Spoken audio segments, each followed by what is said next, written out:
Disney just announced a massive reorganization of their entire media organization arm of the business. So what they're going to be doing is the TLDR is that they're going to be putting a ton more focus in directly into streaming Disney Plus, Hulu, ESPN Plus, all of the streaming properties, but with Disney Plus leading the way. First thoughts. What do you think?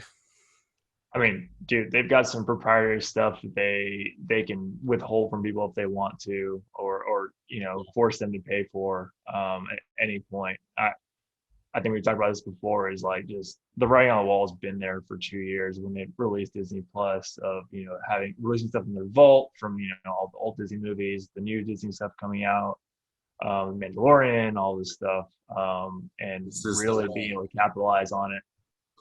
So, yeah, this is the way. Um, yeah, so I think this is something I think you probably touched on it too when we were talking earlier. Of like, hey, they want to put it out there, see if it got any traction, and it did. I mean, Yeah. surprise, surprise.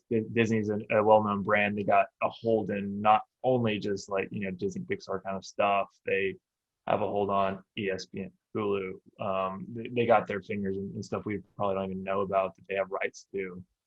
Um, so I think this is a smart move. I think this was a long time coming. I kind of already assumed they were doing that, and it was probably built into their evaluation. I'm curious to see what they do with the parks and stuff and the theatrical part of it. But this is obviously great for them as a company to shift towards this financially at least. Yeah, I definitely agree. I think they're actually almost, like you just said, a long time coming. I think they're late on doing this. They should have done this a while ago. I know COVID kind of upended everything, but Disney Plus launched what, maybe a year ago.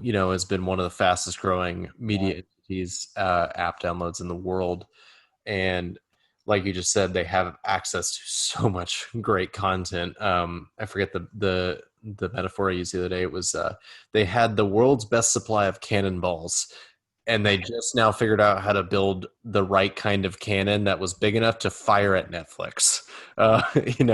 And I, I I think from a personal standpoint of you're just talking about theatrical side of the business, there are movies that can still be shown in theaters and enjoyed in theaters. I'm not talking about social distancing and COVID, just in general.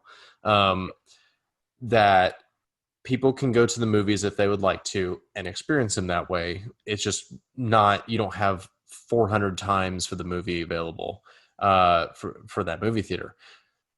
I think what we've seen already, we're going to move to, and I agree with Foley, is there are a lot of movies I would like to see now, and I would just pay to watch it in my apartment, in my home. Yeah. I've got a good enough sound system, TV setup, comfiness, no $18 soda and popcorn, that I can enjoy a movie from my own home, in my own living arrangement. And I think that's what we're not going to see. And they mentioned that there's going to be a team deciding what content gets released in theaters, what content gets released via streaming service, what and which streaming service that is, whether it be Hulu, ESPN Plus, or Disney Plus. We've already seen it with Mulan happen. Of it was, I think, $30. You could watch it in home. I think, though, that may have not been the best parameter and litmus test No. of, hey, let's put out a live action version, not have two of the most beloved characters in the movie, and then also have extreme controversy with the Zhejiang province in China. So maybe not to be the best litmus test when putting that out. Maybe But so. Maybe this is the floor, and they're like, well, this was successful, even though we kind of really messed this up. We only have a way to go up from here. well, I think actually the true litmus test is that Trolls movie. Not exactly your and I's cup of tea, but Uh, they saw au strong. contraire, I Uh, love the Trolls movie. I've not seen the recent one. I'm guessing there's a new one. I don't know. The first one was legit. It was the one they put out on Disney Plus for, I don't remember how much Uh, they charged, but they made like $60 million on it. And yeah, uh, that was better than it was probably going to do in theaters. That's an yeah, example of a absolutely. movie where you can you when you Scott Galloway talks about it all the time. Of when you own the rails, and or have access to a massive total addressable market, your reach is incredible, and you can put things. Netflix does it with us every single day, where they can put shows and movies in front of us that nobody would have watched otherwise. Like, you tell me Bird Box is in theaters, that it would have had the pop culture acclaim and capture attention capture that it did if it was in theaters. No way. It was just because people could click playing, and it was on the front of your Netflix screen on across the entire United States, that everyone watched it. Well, and you don't have to take your kids. Luckily, neither of us have any that we know of. That I know of. Out and about, and you can put it on the safety of your home. At least for now, especially with the pandemic, but even after in normal life, you don't have to take two, three, four kids, have to round them up and buy popcorn and snacks and stuff for them at the movie theater, and make sure one doesn't have to go to the bathroom and all that stuff. You can do it in the safety of your home. Get the most recent stuff that they're going to be up to date with all the other kids of all the fads and stuff like that. They have a market that no one really else can compete with. Just having Marvel alone and And Star, now, yeah, that's the next thing I was going to say. Is and Marvel then alone is going and to then add in not a just kids, small us too. and then add in a small franchise called Star Wars. Yeah, It's don't just, even. and we're just getting started. It's like National Geographics or Geographic. I don't know why I said it plurally, but it's like they've got some of the got to great, have that like I too. said, Yeah, the best supply of cannonballs in the world, and they can exactly. increase that supply of cannonballs. And I don't know why I'm using a metaphor that involves 18th century warfare, but you get my point. Exactly. Yeah, no, they have some really good stuff that they can really hold on to and keep separate from everybody else from Netflix and Amazon Prime and all that stuff, or Prime Video. Yeah, And really I'll be and curious to and see and network TV. I'll be curious to see how much they dive into the actual original content creation. From Especially the miniseries becoming so popular. I mean, they were already behind the eight ball on that, of that being so popular, but with, like you said, Marvel, Star Wars, all that stuff, they can do one-offs like Mandalorian with everything and put it on their streaming service and have proprietary rights to it and really just kill it. I mean, Disney's always going to kill it just because they're marketing to kids first off, and then they have all this other stuff too. And then on top of all that, ESPN, college football stuff is just Yeah, they will have totally in to full right. find they're going to have to find a way, I think, to still shift revenue out of cable entities like ESPN and just sports in general that are really reliant on cable, and maybe find a way to incorporate that into their streaming in a better way. And maybe it's ESPN Plus becomes, suddenly the package that you absolutely have to watch college football, Right. Major League Baseball, NFL, Monday Night Football, whatever your heart desires. And yeah, so I think that's going to take some more strategic focus to figure out on their part. I'm very excited to see what happens just on the Disney Plus side alone, let alone what they can do with Hulu, and then what they can do with ESPN Plus. I mean, last question. I mean, do you think they're gonna follow suit of individual broadcasting, branching off into its own like segmented version, or do you think they're gonna be the leader, the ultimate leader of putting together a package deal?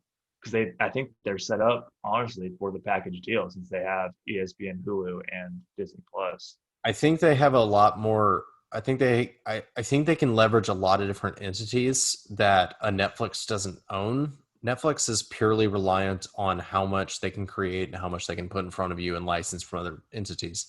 ESPN, or not ESPN Plus, Disney Plus, and just Disney overall has many different prongs that they can reach out to. They can utilize their parks while also incorporating their streaming services.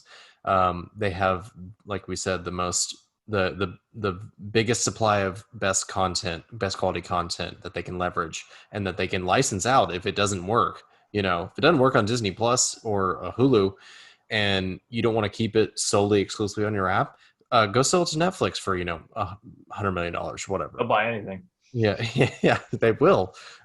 Just try. It's all a battle for eyeballs and attention. And we're moving into a realm where now that the streaming wars has moved from about 3 entities into what feels about 300, and that's what my cable bill basically now is, or streaming bill.